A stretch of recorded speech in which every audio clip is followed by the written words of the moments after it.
Toutes ces images ont un point commun.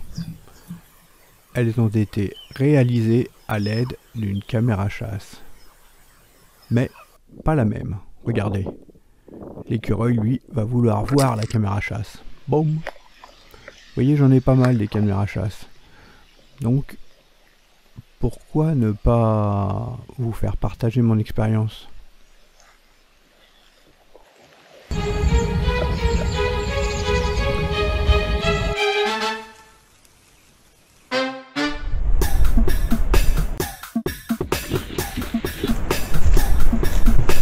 Bonjour les amis, bienvenue sur cette troisième édition de ce guide d'achat comparatif caméra chasse. Je vais vous expliquer, grâce à mon expérience, comment choisir votre caméra, pourquoi tel type de caméra va être plus adapté à tel ou tel type d'endroit. Et puis bien sûr, ça évolue, donc vous voyez que j'ai quelques caméras chasse. Je ne vais pas parler pour ne rien dire, je vais vous expliquer vraiment par rapport à mon utilisation. Vous avez peut-être déjà vu mes vidéos, si ce n'est pas encore fait, déjà, qu'est-ce qu'il faut faire? Le petit clic avant d'oublier sur le j'aime, vous vous abonnez, et puis vous cliquez sur la cloche comme ça, vous recevrez un message, vous serez informé dès qu'il y aura une mise à jour. Donc là c'est la troisième vidéo, j'en referai d'autres, puisque au fur et à mesure que l'évolution, en plus là, bon, même si vous voyez derrière moi, j'ai pas mal de caméras chasse, je vais en avoir d'autres, forcément, je vais en tester d'autres. Alors, pourquoi, qu'est-ce que c'est? Je vais vous expliquer. Alors pourquoi, quand on dit caméra chasse, qu'est-ce que c'est déjà? Alors une caméra chasse, c'est pas spécialement pour la chasse, hein.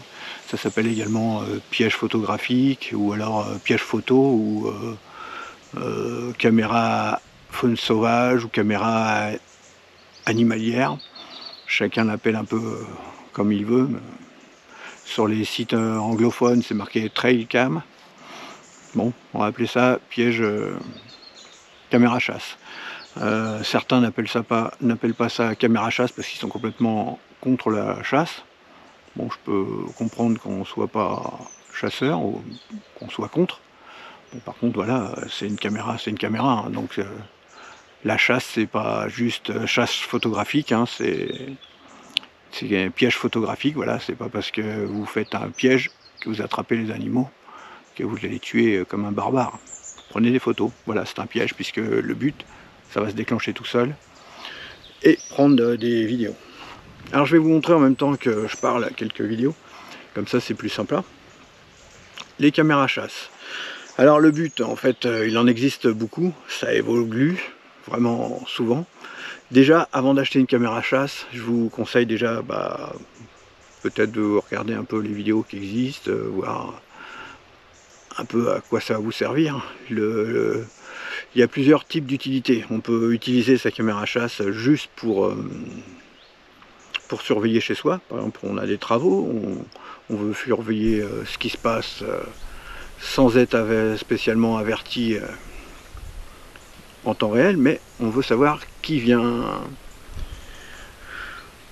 chez soi. On peut mettre ça. Ou alors on peut aussi s'en servir pour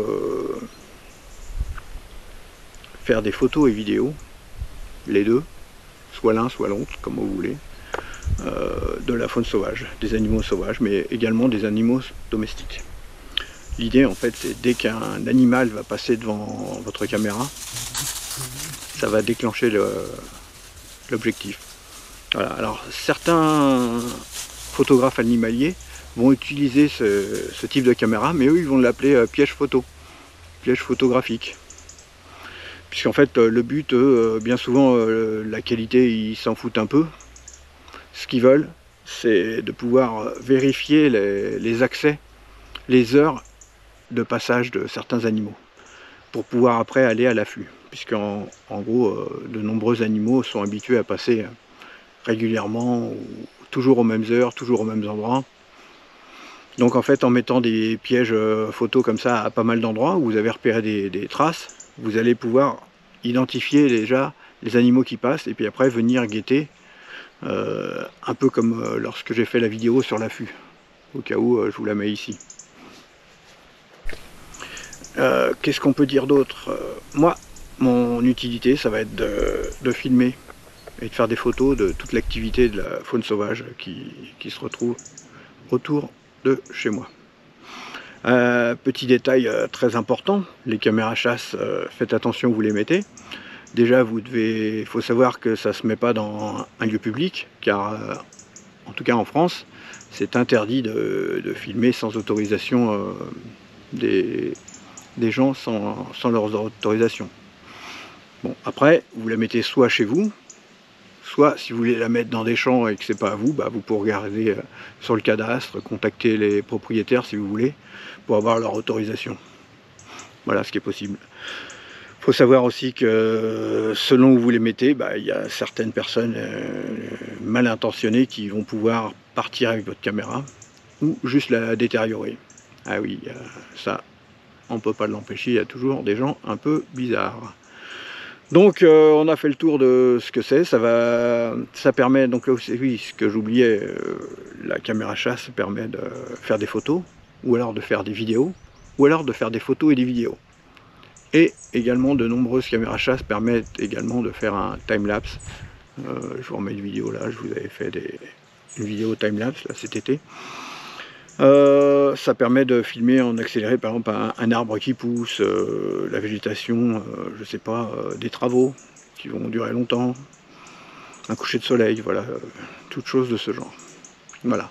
Mais maintenant, voyons-en au fait, et nous allons voir les différentes caméras chasse et pourquoi je préfère telle ou telle, qu'est-ce qu'il y a comme avantage à toutes ces photos.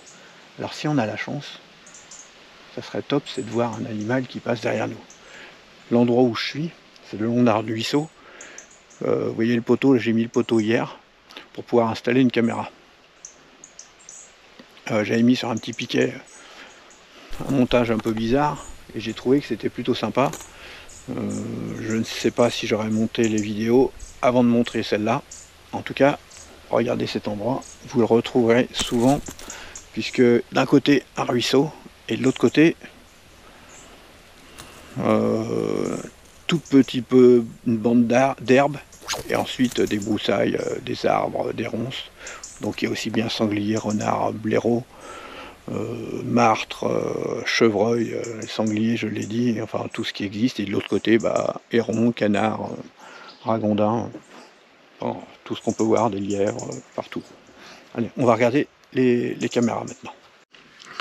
Donc là, vous pouvez le voir, il y a toutes mes caméras. Certaines caméras sont en plusieurs exemplaires. Je vais vous expliquer pourquoi. C'est pas que je sois fan ou quoi. Les caméras dans l'ensemble, je les ai pratiquement toutes achetées, sauf dernièrement, j'en ai reçu des en test. Donc c'est super. Hein. S'il y a d'autres marques qui veulent m'en envoyer d'autres, ils seront le bienvenu. Je les testerai avec grand plaisir. Et si elles ont défaut, je le dirai tout comme si je les avais achetées. Dans toutes les caméras que j'ai achetées pour l'instant, j'ai fait des bons choix. Il n'y en a qu'une seule que j'ai renvoyée. Ça, je vous le dirai plus tard. Pourquoi, et je ferai une vidéo aussi spécifique sur ça. Donc nous allons voir les types de caméras. Donc déjà, il faut savoir ce que vous voulez filmer. Si vous filmez plutôt en sous-bois, en plaine, ou alors un peu partout. Pour l'instant, vous vous demandez pourquoi, je vais vous le montrer au fur et à mesure des vidéos. Alors déjà, je vais vous montrer la toute première caméra que j'ai eue. C'était ça. C'est il y a un peu plus de 3 ans. J'ai acheté ça. Au début, je trouvais ça vraiment terrible. Vous voyez les angles de détection. Donc là, l'angle de détection qu'on appelle également le FOV, F-O-V, c'est Field of View. Ça veut dire, vous voyez les deux angles. Ça part comme ça, comme ça. Il ne faut pas confondre l'angle de détection de la caméra avec l'angle à laquelle la caméra se déclenche. Parfois, les fabricants vont un peu mélanger un peu pour vous embrouiller. Il ne faut pas moins de 90, hein, c'est vraiment le minimum. Sinon, après, il y en a, c'est 120, 130. Plus ça va être large, plus ça va vous permettre d'avoir l'animal. Imaginez, vous avez un angle comme ça. L'animal vient de là, il détecte. Et arrivé là, la caméra se met en marche. Vous voyez. C'est aussi une fonction qu'on peut désactiver en tout cas dans les caméras que j'ai. Vous pouvez désactiver l'angle de détection qui arrive sur le côté et laisser que le devant. Il faut privilégier aussi la résolution selon ce que vous voulez faire. La résolution, est-ce que vous avez besoin du 4K ou est-ce que c'est juste pour vérifier s'il y a des heures de passage, et là le 4K vous en foutez complètement, puisque en plus ça va prendre beaucoup de place sur votre carte mémoire. Donc déjà, à vous de voir si vous avez besoin d'une grosse résolution, et en plus la 4K, est-ce que votre ordinateur va être capable de la voir? Bon, là c'était pas le cas. La détection était juste infrarouge. À l'époque c'était vraiment terrible. Le problème c'est que vous êtes dans un endroit avec plein de branches qui bougent ou plein de choses, bah, finalement je revenais, j'avais 1000 photos, la carte mémoire était pleine et j'avais peut-être 10 photos d'animaux, le reste c'était que des trucs à effacer, donc je restais pendant 2 heures à vérifier les cartes mémoire. C'était pas terrible. Bon. Ça c'est un poids. Ensuite j'ai eu des caméras qui étaient une détection différente. Vous voyez, ça, les LED infrarouges. Les LED infrarouges, c'est ce qui va vous permettre de faire des photos et vidéos la nuit. Alors il existe 2 types de LED infrarouges, il y en a des rouges et il y en a des noirs. Il faut savoir que les noirs vont être beaucoup moins visibles, quasiment invisibles la nuit. Donc c'est vraiment très bien pour les animaux. Certains vont vous conseiller et vous dire qu'il faut absolument des caméras avec des LED noirs. Moi je suis pas convaincu, hein, parce que selon les animaux, effectivement, quand ils vont voir le petit reflet que ça fait rouge, ils vont avoir peur, ou alors ils vont être juste inquiets. Par exemple, le renard qui est très méfiant, la première fois il va regarder, il va faire demi-tour, il va repartir. Mais il repassera, et après quand il verra qu'il n'y a plus de danger, ça sera plus un souci pour lui. Voilà, ça c'est à savoir. Mais par contre, lorsque vous avez des LED noirs, la différence c'est que ça va éclairer beaucoup moins loin, donc les vidéos et photos de nuit, ça va être plus compliqué si l'animal est assez loin.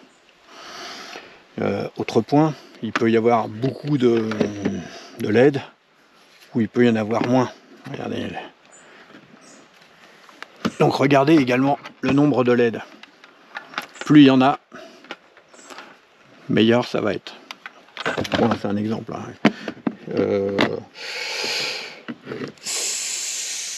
Certaines vont être détection thermique. Alors en plein été, dans tous les cas, quand ça bouge et tout, c'est vraiment compliqué parce que des fois ça va se déclencher pour rien. Mais le restant de l'année, c'est vraiment super. Il faut savoir que les fameux détecteurs PIR, PIR, ça va permettre de pouvoir éviter que ça se déclenche pour rien. Parfois on voit rien du tout sur la vidéo ou sur la photo, parce qu'en fait c'est juste une souris ou quelque chose qui est en dessous les feuilles, ou en dessous derrière les branches, ou au loin, ou alors qui est juste avant l'angle, le fameux angle de détection. Donc si l'animal arrive là, la caméra s'enclenche, mais si l'animal se stoppe juste là, bah, vous ne le verrez pas. S'il continue d'avancer, bah, si par exemple vous mettez 3 photos et une vidéo, vous allez voir là, première, rien du tout, deuxième, un bout de la tête, par exemple pour un chevreuil, troisième photo, le chevreuil en entier, et la vidéo, le chevreuil qui avance. Donc l'angle de détection, très important. Qu'est-ce qu'il y a que je vais pouvoir encore vous dire? Regardez, parfois là il y en a 3, là il y en a 2. Là vous avez des systèmes différents, comme ça, comme on trouve aussi là-dessus. Par contre on ne l'a pas là-dessus. Et alors, système de détection, là dans toutes celles-là, j'en suis assez content. Autre point très important, comment vous allez vouloir l'alimenter. Il faut savoir que bien souvent c'est 8 piles. Pour certaines caméras, ça va être 8 piles d'un bloc, ou pour certaines ça va être 2 x 4. Je vous conseille de mettre des piles rechargeables. D'ailleurs, au cas où, je vous avais fait une vidéo où j'expliquais un peu comment choisir votre chargeur et quelle pile type de prendre. Je vous mets le lien ici. Donc certaines, c'est le pack, il faut les 8 piles. Certaines autres caméras, je vais vous montrer une autre.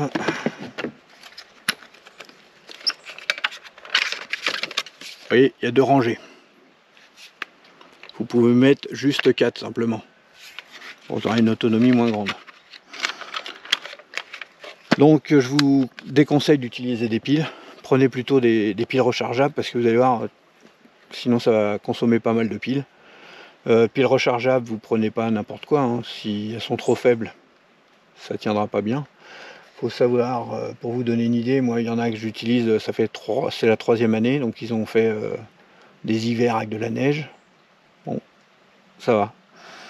Par contre, si vous êtes en montagne, où il va faire plus froid, donc regardez un peu les caractéristiques des piles, puisque là, ils vont avoir beaucoup plus de mal, puisque tout ce qui est piles et accus, lorsqu'il fait très froid, c'est compliqué, hein, ça a du mal à tenir.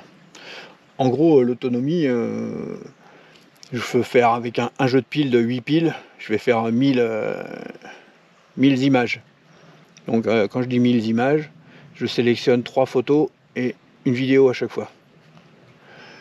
Et là, vous faites un jeu de piles de 100% à presque 0, à presque à la fin, quoi. Ça, c'est pour vous donner l'utilisation. Moi, je laisse mes caméras parfois 2 semaines, 3 semaines, aucun problème. Seul problème, ça va être la carte mémoire qui va être peut-être remplie. Donc, autre point, carte mémoire. Regardez bien, il y a beaucoup de caméras qui vont être alors. Regardez ça, je vais vous montrer un peu comment que ça se passe. Voilà.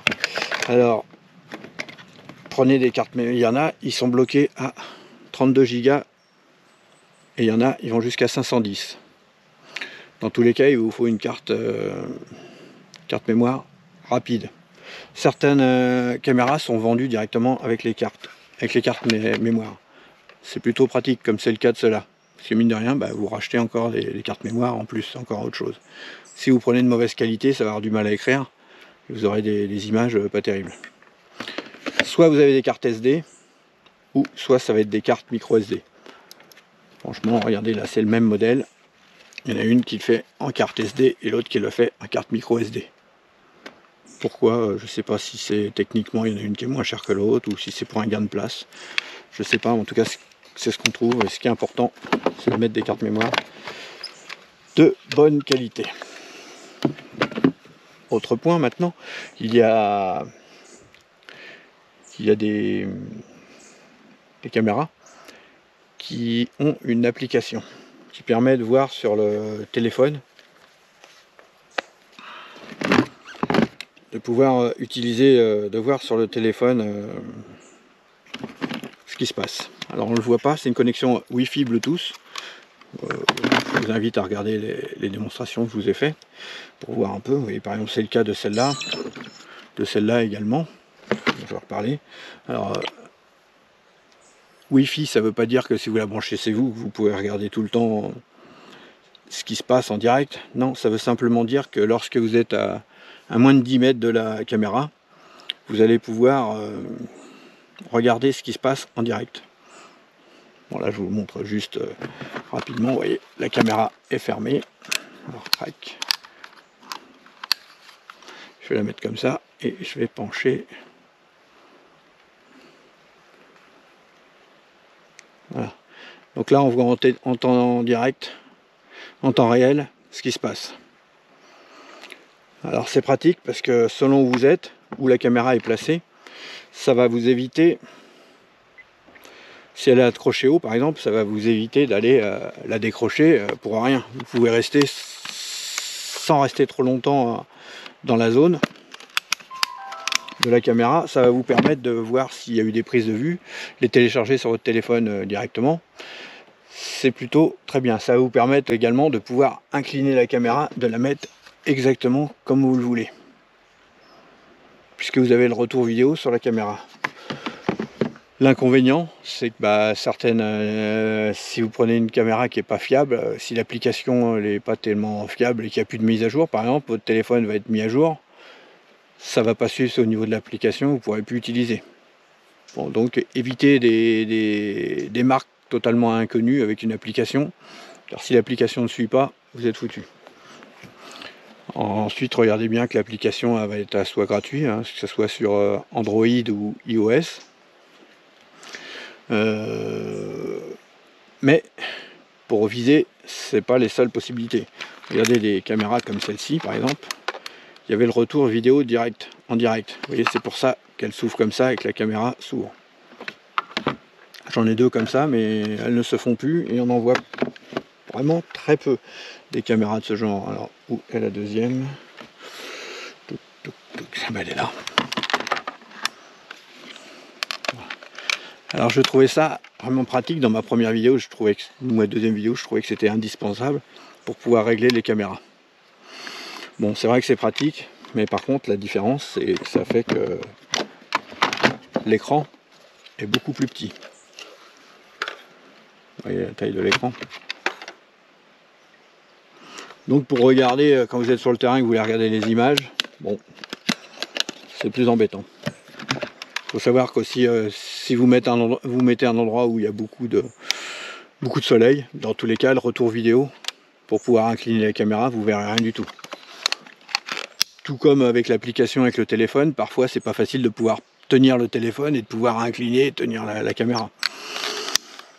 Bon, voilà, donc ça peut être un plus pour la caméra, c'est pas forcément indispensable. Vous verrez qu'avec l'utilisation, à force, vous arriverez à vous mettre comme ça, à mettre directement le bon angle, juste en regardant comment que c'est. Et puis il y a des techniques, je vous montrerai, regardez dans cette vidéo, je vous montrerai les astuces qui vous permettent de pouvoir tester la caméra quand elle est en mode test, pour voir si vous êtes bien dans le champ exact. Donc ça, c'est encore un élément qui peut être pratique, mais pas forcément indispensable. Ensuite, regardez là, ici, vous voyez, il y a des panneaux solaires. Alors les panneaux solaires, ça va éviter d'utiliser la caméra. Alors c'est très bien, ça peut s'utiliser avec, je pense, toutes les caméras. En dessous, ils ont toujours une prise pour brancher. Il y a juste à vérifier si le plus ou le moins, et le moins sont soit à l'extérieur soit à l'intérieur, avant de brancher, pour éviter de tout cramer. C'est très bien parce que ça peut se rajouter.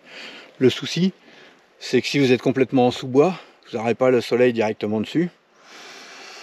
Donc s'il y a beaucoup d'activité la nuit, la caméra n'aura peut-être pas assez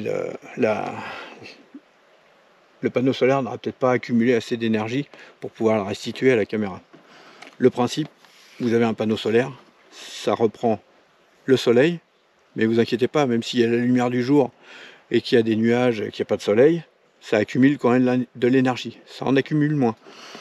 Par contre, à l'intérieur, il y a une grosse batterie qui permet de regarder comme si vous avez ce qu'on appelle les power banks pour recharger votre téléphone quand vous êtes n'importe où.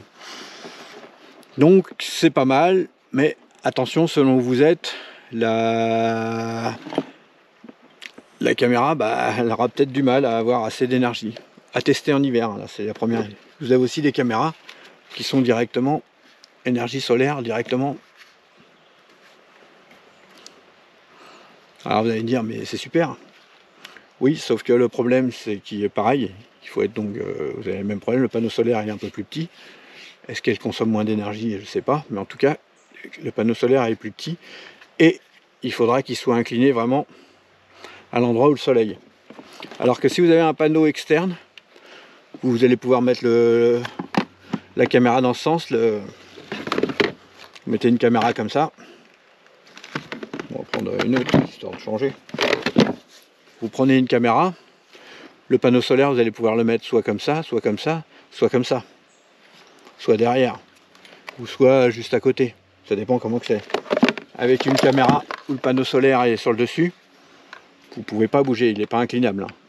Par contre, une caméra comme celle-ci, alors toutes les caméras, bien sûr, vous pouvez les retrouver en test sur mon site. Il y a des playlists, si vous allez sur playlist, vous verrez une playlist pour chaque caméra. Celle-là est très bien puisqu'elle est mixte. Vous avez des piles, vous n'êtes pas obligé de les mettre. Mais par contre, si vous êtes dans un endroit où il n'y a pas assez de lumière, lorsque la batterie qui a été rechargée grâce au panneau solaire va être finie, c'est les piles qui vont reprendre le dessus. Donc là, c'est vraiment top, parce que là, vous n'allez pas consommer. Bien sûr, comme je vous disais au début, ça dépend de l'endroit où vous allez filmer. Donc on a vu qu'il y a des caméras avec une application, des caméras qui n'ont pas d'application, que c'est juste une carte mémoire. Vous avez également des caméras qui ont un double objectif. Bon, par exemple celle-ci, ou encore celle-ci. Elles ont deux objectifs, enfin deux caméras dedans. Pourquoi? Quel est l'intérêt? Donc il y a une caméra qui va être utilisée, qui va être optimisée pour filmer ou faire des photos la journée, et la deuxième, elle va servir juste pour la nuit. Donc dans le principe, on se dit que ça va être beaucoup mieux qu'une autre caméra, et dans les faits, en fait, ça va pas être forcément le cas. Il faut savoir que par exemple, ces deux-là, elles vont faire du 4K en plein jour, mais celle de nuit, ça va pas faire du 4K, ça va faire Full HD ou 2K, je ne sais plus trop, à vérifier dans mes tests. Donc je ne suis pas super convaincu, hein. Il y a des caméras, finalement, vaut mieux une caméra qui coûte plus cher, qui a un meilleur objectif, comme celle-là, qui a qu'un seul objectif, mais qui est de bonne qualité, qui fera de la 4K aussi bien en plein jour qu'en pleine nuit. Ensuite, il y a aussi des caméras 4G. Ça, au départ, tout le monde se dit, bah, moi j'en veux une caméra 4G, parce que comme ça, bah, je suis chez moi, je reçois un message à chaque fois qu'il y a une vidéo, qu'il y a un animal qui est passé devant. Bon, c'est la seule type de caméra qu'il n'y a pas ici. Alors j'en ai acheté une, je l'ai testée, et finalement je l'ai renvoyée, puisque ça n'allait pas. Je vais vous expliquer pourquoi. Il faut faire attention avant d'acheter une 4G. Déjà, vous vérifiez, il y a certaines marques qui font pour la 4G, ça fonctionne dans certains pays, mais ça ne va pas fonctionner en France. Donc déjà, oubliez ce type de caméra. Ensuite, elles sont vendues avec, vous avez le droit à 10 photos, 20 photos, ou 30 photos au début, ou 50 photos. Ensuite, vous allez être obligé d'acheter des recharges. Donc soyez très prudent selon ce qui passe, hein, si ça peut être un moineau qui passe devant, et vous pouvez avoir très vite, en avoir pour très cher, de recharge. Vous avez certaines caméras qui vous disent qu'ils vont être compatibles avec tel ou tel opérateur en France, mais pas avec tous. Donc celle que j'ai renvoyée, en fait, elle promettait d'être compatible avec plusieurs. Je l'ai testée, j'avais le retour vidéo. Le soir même, il y a une mise à jour du téléphone. Tout le forfait, d'un seul coup, plus rien, plus d'accès à la caméra. J'ai contacté le service technique et au bout de 29 jours, comme j'avais 30 jours de rétractation, je l'ai renvoyé puisqu'ils n'étaient pas capables de sortir une mise à jour. Donc vous avez en fait une caméra 4G, mais en fait qui est inutilisable en 4G. Donc c'est lamentable. Donc pour l'instant, je ne suis pas convaincu. Et il faut également, bien sûr, que vous mettiez cette caméra dans l'endroit où il y a du réseau.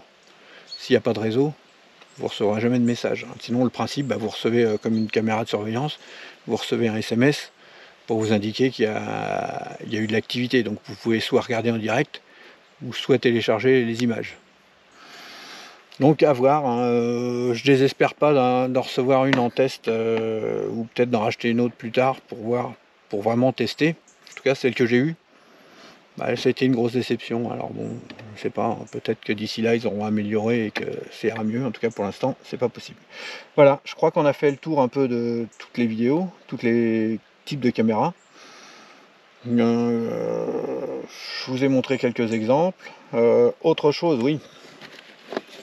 Donc, ce qui est très important, c'est le type d'attache. Vous voyez, celui-là, il y a les petites languettes.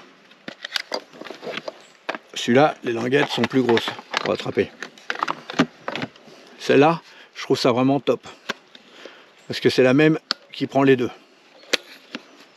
Ça ferme bien, il n'y a pas de souci. Celle-là, elle est super. La première fois que je l'ai attrapée, je me suis posé la question. Super souple. Bon, par contre, on est sur des caméras qui sont beaucoup plus chères. Alors c'est bien parce qu'en fait, quand c'est trop raide, quand vous fermez, là, écoutez, il n'y a presque rien. Celle-là qui est bien, bah, elle est quand même plus dure, vous voyez, faut bloquer. Quand vous mettez la caméra à un endroit sur un support, parfois quand on rappuie, on peut la redérégler si c'est un endroit très précis que vous voulez filmer.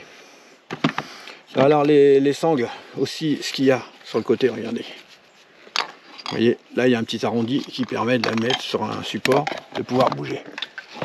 Là vous avez un support qui a un arc de cercle, qui va prendre la forme du tronc. Là, vous avez ce type de support, qui est le plus fréquent.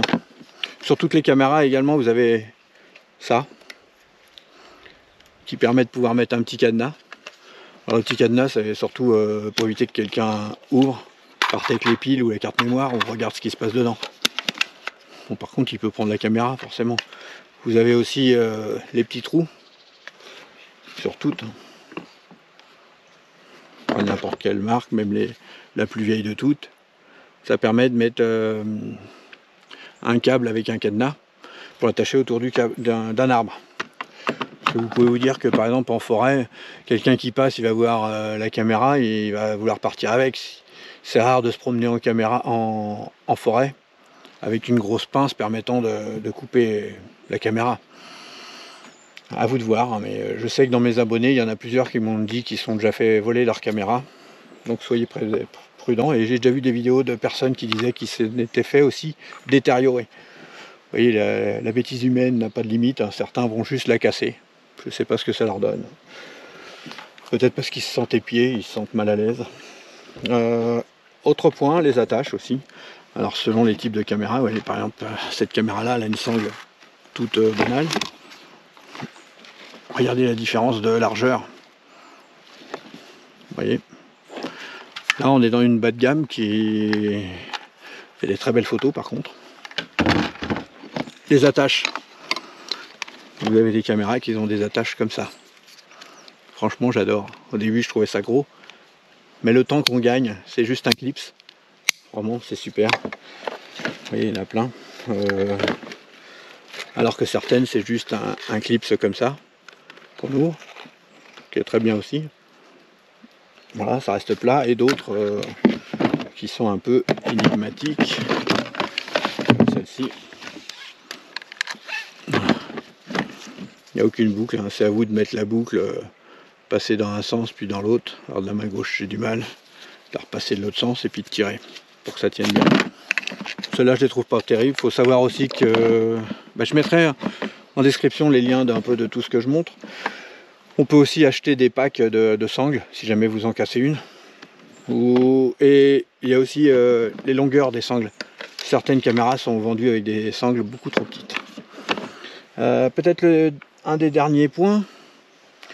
Vous avez pu voir que là, par exemple, j'ai 3 caméras identiques. Alors pourquoi? C'est pas parce qu'ils m'en ont envoyé 3 en test. Alors vous voyez, c'est avec des LED noirs. Mais c'est déjà que la première que j'ai achetée, j'ai trouvé vraiment top.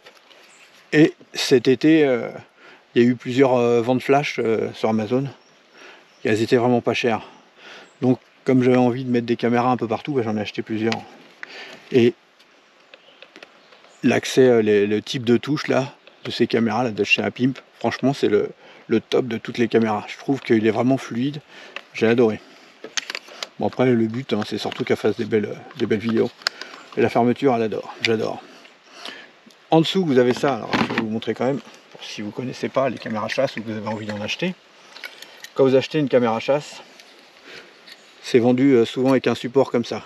Vous allez fixer sur un arbre, sur un poteau, sur ce que vous voulez. C'est articulé, vous allez pouvoir mettre comme vous voulez. C'est bien, ça roule assez vite. Vous pouvez le visser en dessous. Sur ce type de caméra, en dessous il n'y a rien.